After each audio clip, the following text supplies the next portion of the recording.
ನಮಸ್ಕಾರ ವೀಕ್ಷಕರಿಗೆ, ND plus ವಾರ್ತೆಗೆ ಸ್ವಾಗತ. ಕಾರವಾರದಲ್ಲಿ ಅನಧಿಕೃತ ರೆಂಟ್ ಬೈಕ್ ದಂಧೆಗೆ ಬ್ರೇಕ್. ಸಾರಿಗೆ ಇಲಾಖೆ ದಾಳಿ, 5 ಬೈಕ್ಗಳು ವಶಕ್ಕೆ. ಅವರು ಅಂತ ಹೇಳ್ಕೊಂಡು RTOಗೆ ಮಾಹಿತಿ ಕೊಟ್ಟಿದ್ದೀವಿ. ಮಾಹಿತಿ ಕೊಟ್ಟಿದ ನಂತರ ತಕ್ಷಣ ಅಲ್ಲಿ RTO ಬಂದು ಅದನ್ನು ಪರಿಶೀಲಿಸಿ ರೆಂಟಿಗೆ ಇಲ್ಲಿಂದನೇ ಟ್ರಾನ್ಸಾಕ್ಷನ್ ಮಾಡ್ತಾರಂತೆ ಗೊತ್ತಾಗಿದ್ದ ನಂತರ ಅದನ್ನು ವೆಹಿಕಲ್ನ ಸೀಸ್ ಮಾಡಿಕೊಂಡು ಕಾರವಾರ ಟ್ರಾಫಿಕ್ ಸ್ಟೇಷನಲ್ಲಿ ಅದು ಕಸ್ಟಡಿಯಲ್ಲಿ ಕೊಟ್ಟು ಸೀಸ್ ಮಾಡಿಸಿದ್ದಾರೆ. ಇವತ್ತು ಈ ಗಾಡಿಗಳು ನಾವು ಹಿಡಿದು ಕೊಡುವುದಲ್ರಿ ಮೇಡಮ್, ಈ ಗಾಡಿಗಳು ಪೊಲೀಸ್ ಅಧಿಕಾರಿ ಮತ್ತು RTO ಅಧಿಕಾರಿಗಳು ಹಿಡಿಬೇಕು. ಕಾರವಾರ ನಗರದಲ್ಲಿ ಅನಧಿಕೃತವಾಗಿ ರೆಂಟ್ ಬೈಕ್ಗಳನ್ನು ಬಾಡಿಗೆಗೆ ನೀಡುತ್ತಿದ್ದವರ ವಿರುದ್ಧ ಸಾರಿಗೆ ಇಲಾಖೆ ಗುರುವಾರ ದಿಢೀರ್ ಕಾರ್ಯಾಚರಣೆ ನಡೆಸಿ 5 ದ್ವಿಚಕ್ರ ವಾಹನಗಳನ್ನು ವಶಪಡಿಸಿಕೊಂಡಿದೆ. ಹಲವು ದಿನಗಳಿಂದ ಸಾರ್ವಜನಿಕರು ಹಾಗೂ ಸ್ಥಳೀಯ ಟ್ಯಾಕ್ಸಿ ಮತ್ತು ಆಟೋ ಚಾಲಕರಿಂದ ಬಂದಿದ್ದ ದೂರುಗಳ ಹಿನ್ನೆಲೆಯಲ್ಲಿ ಈ ಕಾರ್ಯಾಚರಣೆ ನಡೆದಿದ್ದು, ಅನಧಿಕೃತ ವಾಹನ ಬಾಡಿಗೆ ದಂಧೆಗೆ ತಾತ್ಕಾಲಿಕ ಬ್ರೇಕ್ ಬಿದ್ದಂತಾಗಿದೆ. ಮಾಹಿತಿಯ ಪ್ರಕಾರ ಗೋಕರ್ಣದಿಂದ ರೆಂಟ್ ಬೈಕ್ಗಳನ್ನು ಕಾರವಾರಕ್ಕೆ ತಂದು ಯಾವುದೇ ಕಾನೂನುಬದ್ಧ ಪರವಾನಗಿ ಹಾಗೂ ಅಗತ್ಯ ಅನುಮತಿ ಇಲ್ಲದೆ ಪ್ರವಾಸಿಗರು ಮತ್ತು ಸಾರ್ವಜನಿಕರಿಗೆ ಬಾಡಿಗೆಗೆ ನೀಡಲಾಗುತ್ತಿತ್ತು ಎಂಬ ಆರೋಪ ಕೇಳಿಬಂದಿತ್ತು. ಈ ಬಗ್ಗೆ ಪರಿಶೀಲನೆ ನಡೆಸಿದ ಸಾರಿಗೆ ಇಲಾಖೆ ಅಧಿಕಾರಿಗಳು ದಾಳಿ ನಡೆಸಿ 5 ಬೈಕ್ಗಳನ್ನು ವಶಪಡಿಸಿಕೊಂಡು ನಂತರ ಸಂಚಾರಿ ಪೊಲೀಸ್ ಠಾಣೆಗೆ ಹಸ್ತಾಂತರಿಸಿದ್ದಾರೆ. ಈ ಕುರಿತು ಕಾರವಾರದ ಟ್ಯಾಕ್ಸಿ ಚಾಲಕರು ಮತ್ತು ಮಾಲಕರ ಪರವಾಗಿ ರಾಹುಲ್ ನಾಯ್ಕ್ ಅವರು ಜುಲೈ 15ರಂದು ಸಾರಿಗೆ ಇಲಾಖೆಗೆ ಲಿಖಿತ ದೂರು ಸಲ್ಲಿಸಿದ್ದರು. ಅನಧಿಕೃತ ರೆಂಟ್ ಬೈಕ್ಗಳ ದಂಧೆಯಿಂದ ಸ್ಥಳೀಯ ಟ್ಯಾಕ್ಸಿ ಹಾಗೂ ಆಟೋ ಚಾಲಕರಿಗೆ ಭಾರೀ ಆರ್ಥಿಕ ನಷ್ಟ ಉಂಟಾಗುತ್ತಿದ್ದು, ಕಾನೂನುಬದ್ಧವಾಗಿ ವ್ಯವಹಾರ ನಡೆಸುವವರ ಬದುಕಿನ ಮೇಲೆ ಪರಿಣಾಮ ಬೀರುತ್ತಿದೆ ಎಂದು ದೂರಿನಲ್ಲಿ ಉಲ್ಲೇಖಿಸಲಾಗಿತ್ತು. ದೂರಿನ ಆಧಾರದ ಮೇಲೆ ಸಾರಿಗೆ ಇಲಾಖೆ ಅಧಿಕಾರಿಗಳು ಕಾರವಾರ ನಗರದ ವಿವಿಧ ಭಾಗಗಳಲ್ಲಿ ಪರಿಶೀಲನೆ ನಡೆಸಿದರು. Katyayini bike rental and taxi, KIB ರಸ್ತೆಯ ಬೈಕ್ ಮತ್ತು ಸ್ಕೂಟಿ ರೆಂಟಲ್ ಕೇಂದ್ರ, ಅಲ್ವೇವಾಡದ ನಾಗನಾಥ್ ಬೈಕ್ ರೆಂಟಲ್ ಹಾಗೂ ಚಂಡಿಯಾ ಭಾಗದಲ್ಲಿರುವ ಸ್ಕೂಟಿ ರೆಂಟಲ್ ಸೇರಿದಂತೆ ಹಲವು ಸ್ಥಳಗಳಲ್ಲಿ ಅಧಿಕಾರಿಗಳು ದಾಖಲೆಗಳ ಪರಿಶೀಲನೆ ನಡೆಸಿದ್ದಾರೆ. ಸ್ಥಳೀಯ ಟ್ಯಾಕ್ಸಿ ಚಾಲಕರ ಪ್ರಕಾರ ಪ್ರವಾಸೋದ್ಯಮದ ಹೆಸರಿನಲ್ಲಿ ಹೊರ ಜಿಲ್ಲೆಗಳಿಂದ ಬೈಕ್ಗಳನ್ನು ತಂದು ಕಾರವಾರದಲ್ಲಿ ಅನಧಿಕೃತವಾಗಿ ಬಾಡಿಗೆಗೆ ನೀಡುತ್ತಿರುವುದರಿಂದ ಸ್ಥಳೀಯ ಸಾರಿಗೆ ಉದ್ಯಮಕ್ಕೆ ತೀವ್ರ ಹೊಡೆತ ಬಿದ್ದಿದೆ. ಪ್ರವಾಸಿಗರು ಹೆಚ್ಚಿನ ಸಂಖ್ಯೆಯಲ್ಲಿ ಬೈಕ್ಗಳನ್ನು ಬಳಸುತ್ತಿರುವ ಕಾರಣ ಟ್ಯಾಕ್ಸಿ ಮತ್ತು ಆಟೋ ಚಾಲಕರ ಆದಾಯ ಗಣನೀಯವಾಗಿ ಕುಸಿದಿದೆ ಎಂದು ಅವರು ಆರೋಪಿಸಿದ್ದಾರೆ. ಇದೇ ವೇಳೆ ಈ ದಂಧೆಯ ಹಿಂದೆ ಗೋಕರ್ಣ ಮೂಲದ ಕೆಲವು ಸಂಸ್ಥೆಗಳು ಹಾಗೂ ಉತ್ತರ ಪ್ರದೇಶ ಮೂಲದ ಒಬ್ಬ ವ್ಯಕ್ತಿಯು ಭಾಗಿಯಾಗಿದ್ದಾನೆ ಎಂಬ ಆರೋಪ ಕೇಳಿಬಂದಿದೆ.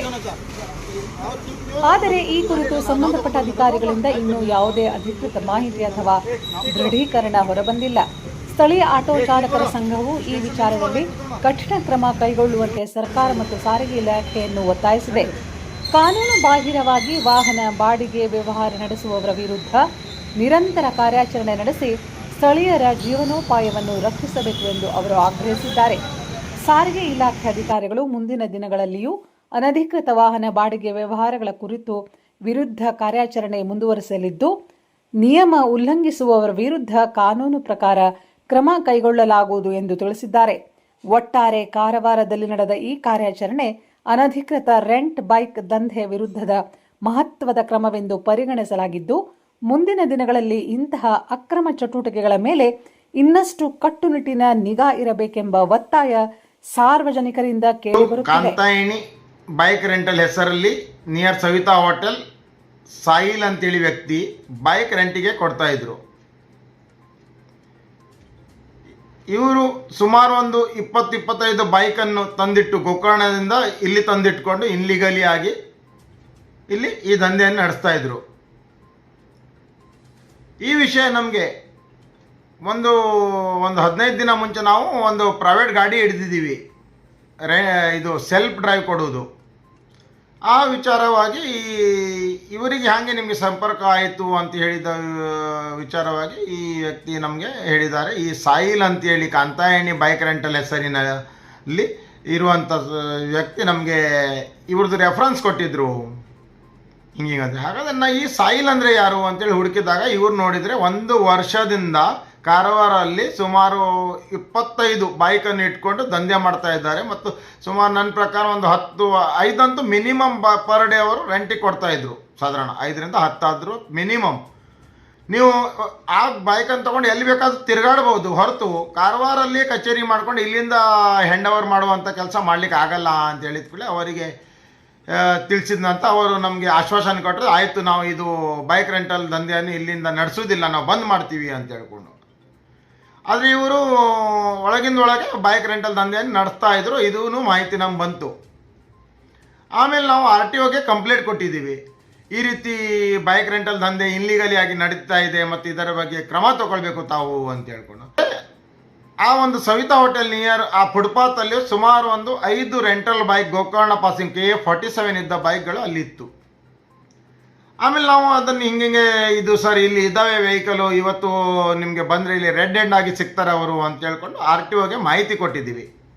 ಮಾಹಿತಿ ಕೊಟ್ಟಿದ ನಂತರ ತಕ್ಷಣ ಅಲ್ಲಿ RTO ಬಂದು ಅದನ್ನು ಪರಿಶೀಲಿಸಿ ರೆಂಟಿಗೆ ಇಲ್ಲಿಂದನೇ ಟ್ರಾನ್ಸಾಕ್ಷನ್ ಮಾಡ್ತಾರೆ ಅಂತ ಗೊತ್ತಾಗಿದ್ದ ನಂತರ ಅದನ್ನು ವೆಹಿಕಲನ್ನು ಸೀಸ್ ಮಾಡಿಕೊಂಡು ಕಾರವಾರ ಟ್ರಾಫಿಕ್ ಸ್ಟೇಷನಲ್ಲಿ ಅದು ಕಸ್ಟಡಿಯಲ್ಲಿ ಕೊಟ್ಟು ಸೀಸ್ ಮಾಡಿಸಿದ್ದಾರೆ ಇವತ್ತು.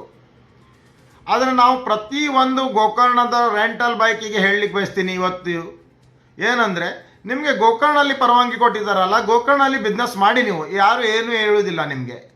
ಆದರೆ ನೀವು ಕಾರವಾರಲ್ಲಿ ಈ ಥರ ಬೈಕ್ ರೆಂಟ್ ಗೆ ಕೊಡುವುದು ಇದು ಸರಿಯಲ್ಲ. ಇನ್ನು ಮುಂದೆ ಈ ಏಜೆನ್ಸಿಗೆ ಅಂತೂ ನಾವು ಲೈಸೆನ್ಸ್ ಕ್ಯಾನ್ಸಲ್ ಮಾಡಬೇಕು ಅಂತೇಳಿ ಅದರ ಬಗ್ಗೆ ಹೋರಾಟ ಮಾಡ್ತೀವಿ. ಮುಂದೆ ಈ ರೀತಿ ಯಾರಾದರೂ ಗೋಕರ್ಣದಿಂದ ಇಲ್ಲಿ ರೆಂಟ್ ಬೈಕ್ ಕೊಡುವ ನಮಗೆ ಗಮನಕ್ಕೆ ಬಂದರೆ ನಾವು ಆ ಗಾಡಿ ಕೂಡ ಹಿಡಿದುಕೊಂಡು ಕೊಡ್ತೀವಿ ಅಂತೇಳಿ ಈ ಸಂದರ್ಭದಲ್ಲಿ ಹೇಳಲಿಕ್ಕೆ ಬಯಸ್ತೀನಿ. ಹಾಗೂ ಜಿಲ್ಲಾಧಿಕಾರಿಗಳು ಕೂಡ ಈ ವಿಷಯದ ಬಗ್ಗೆ ಸುಮಾರಷ್ಟು DC ಆಫೀಸಲ್ಲಿ ಒಂದು ಚರ್ಚೆ ಕೂಡ ಮಾಡಿದರು. ಆದರೆ ಯಾವುದೇ ಪ್ರಯೋಜನ ಆಗಿಲ್ಲ. ಈ ಗಾಡಿಗಳು ನಾವು ಹಿಡಿದು ಕೊಡುವುದಲ್ರಿ ಮೇಡಮ್, ಈ ಗಾಡಿಗಳು ಪೊಲೀಸ್ ಅಧಿಕಾರಿ ಮತ್ತು RTO ಅಧಿಕಾರಿಗಳು ಹಿಡಿಬೇಕು.